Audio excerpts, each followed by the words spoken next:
Derrière l'expansion coloniale de l'Europe au XIXe siècle, on trouve la révolution industrielle et les besoins économiques auxquels elle a donné lieu. La plupart des solutions à ces problèmes furent trouvées à l'étranger. La grande productivité des industries et l'affluence croissante de l'Europe ont créé un besoin pour des matières premières et des produits agricoles.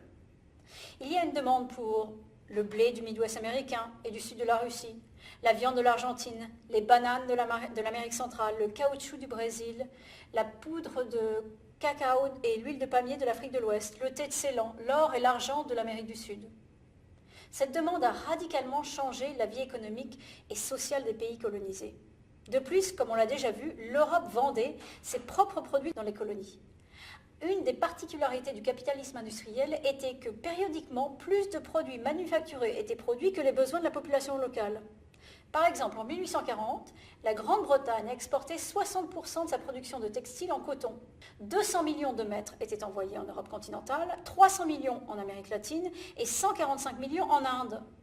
Cette dernière figure est particulièrement intéressante car pendant des siècles, les produits européens n'intéressaient que peu l'Asie. Une partie de la fascination de l'Europe et de l'Amérique pour la Chine provenait du fait que ce pays représentait un marché potentiel très important. Les investisseurs européens ont trouvé plus de profits dans les colonies que chez eux.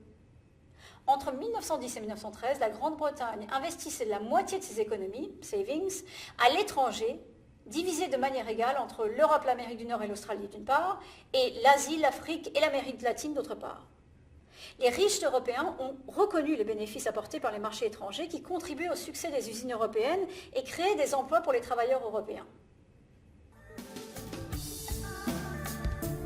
Une citation de Cecil Rhodes. Yesterday, I attended a meeting of the unemployed in London, and having listened to the wild speeches which were nothing more than a scream for bread, I returned home convinced more than ever of the importance of imperialism. In order to save the 40 million inhabitants of the United Kingdom from a murderous civil war, the colonial politicians must open up new areas to absorb the excess population and create new markets for the products of the mines and factories. The British Empire is a matter of bread and butter. If you wish to avoid a civil war, then you must become an imperialist.